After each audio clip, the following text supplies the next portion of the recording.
1680 का साल था जब औरंगजेब अपने पूरे लाव लश्कर के साथ दक्षिण भारत की तरफ निकल पड़े। उनके साथ विशाल फौज, पूरा हरम था और 4 बेटों में से 3 भी साथ चल दिए। सिर्फ एक बेटा पीछे छूट गया।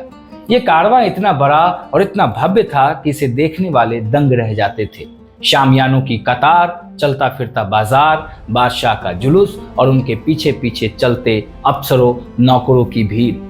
ये पुरानी मुगल रवायत थी, जहां बादशाह जाए वहीं राजधानी भी उसके साथ चले। लेकिन औरंगजेब बाकी मुगल बादशाहों से इसमें अलग निकले। एक बार दक्षिण की तरफ रुख करने के बाद वो दोबारा कभी दिल्ली नहीं लौटे।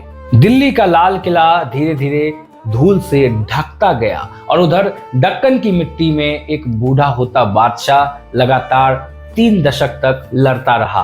खुद अपनी हाथों से हर घेराबंदी की कमान संभालता रहा। उसकी अपनी फौज में एक हिंदू सिपाही था और नाम था भीमसेन सक्सेना।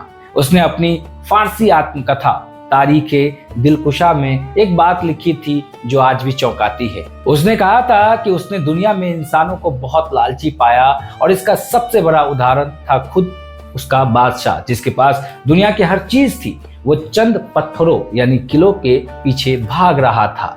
ये कहानी मुगल बादशाह औरंगजेब की है, लेकिन उस औरंगजेब की नहीं जो किताबों में जीत के किस्सों से भरा है। इतिहासकार जादूनाथ सरकार अपनी किताब the short history of Aurangzeb में लिखते हैं कि बुढ़ापे में औरंगजेब पूरी तरह अकेला पड़ गया था। जवानी के सारे साथी एक एक करके गुजर चुके थे। सिर्फ उसका वजीर असद खां बचा था। दरबार में जब भी नजर दौड़ाता सिर्फ डरपोक और चापलूस चेहरे नजर आते। उसके 3 बेटे जिंदा बचे थे, लेकिन किसी में भी हिंदुस्तान जैसा विशाल साम्राज्य को संभालने की काबिलियत नहीं थी। एक बार उसने अपने बेटे मुअज्जम को एक खत लिखा। कंधार जीतने में जब नाकाम रहने पर खत में लिखा उन्होंने कि एक नालायक बेटा से बेहतर तो एक बेटी होती। सोचिए, एक बाप अपने बेटे को इतना कड़वा खत लिख रहा है। लेकिन यहाँ कहानी को समझिए। इतिहासकार मुनीस फारूकी अपनी किताब the princess of the Mughal empire में लिखते हैं कि इसकी वजह खुद औरंगजेब थे। उसने अपने बेटों को कभी खुलकर जीने नहीं दिया। हर फैसले में दखल दिया, हर काम में टांग अड़ाई। लेखिका ऑड्री टुस्के अपनी किताब Aurangzeb the man and the myth में जोड़ती है कि नतीजा ये हुआ कि आखिरी सालों में वे अपने पोतों और दरबारियों पर ज्यादा भरोसा करने लगे, अपने बेटों से भी ज्यादा।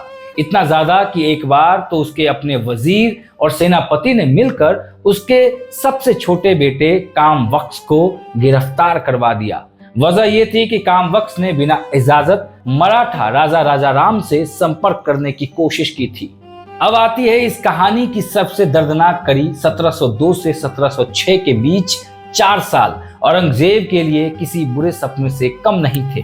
सबसे पहले उसकी शायरा बेटी जेब उन निसा चल बसी। फिर उसकी बहन गौहर आरा गुजर गई, जिसके बाद औरंगजेब ने खुद कहा कि शाहजहां की सारी औलाद में अब सिर्फ वो और गौहर आरा बचे थे। अब वो अकेले रह गए। फिर उसकी बहू गुजरात में चल बसी। उसका विद्रोही बेटा अकबर ईरान में मर गया और एक बेटी और दामाद दिल्ली में गुजर गए। और मरने से ठीक पहले उसका एक पोता भी चल बसा। और सबसे डरावनी बात तो ये थी कि 2 और पोतों की मौत हुई, लेकिन उसके अपने दरबारियों ने ये खबर उनसे छुपाई। इस बात का डर था कि बूढ़ा बादशाह इतना सदमा बर्दाश्त नहीं कर पाएगा। इस पूरे अंधेरे में एक ही रोशनी बची थी, उदयपुरी, उसके सबसे छोटे बेटे कामवक्स की माँ।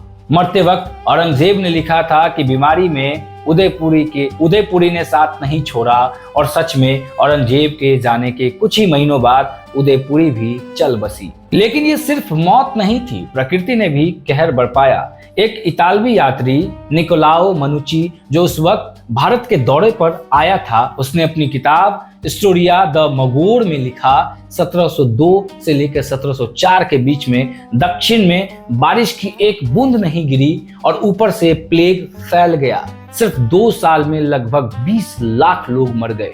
भूख इतनी बेरहम थी कि लोग अपने बच्चों को चंद पैसों में बेचने के लिए तैयार थे, फिर भी कोई खरीदार नहीं मिलता था। मरने वालों को घसीटकर किसी भी गड्ढे में दफना दिया जाता था और पूरे इलाके वीरान हो चुके थे। इतिहासकार स्टैनली लेन पूल अपनी किताब Aurangzeb and the decay of the Mughal empire में लिखते हैं कि इस बीच उत्तर भारत भी उनके हाथ से फिसल रहा था। राजपूत बगावत पर उतर आए थे, जाट सिर उठाने लगे, सिख चुनौती देने लगे और मराठा छापामार हमलों में माहिर हो चुके थे। इतिहासकार अब्राहम इराली अपनी किताब the Mughal throne the saga of India's great empires में लिखते हैं कि साम्राज्य इतना बड़ा हो चुका था कि उसे संभालना नामुमकिन हो गया था। खुद औरंगजेब ने मान लिया था कि उसके बाद सिर्फ अराजकता बचेगी। 3 मार्च 1707 79 साल का बादशाह सुबह की नमाज पढ़ता है, तस्बीह के दाने गिनने लगता है और धीरे धीरे उस पर बेहोशी छाने लगती है। सांस लेना मुश्किल हो जाता है, लेकिन कमजोर उंगलियां तस्बीह नहीं छोड़ती है। उनकी आखिरी ख्वाहिश थी कि जुम्मे के दिन उसकी जिंदगी का आखिरी दिन हो और वैसा ही हुआ।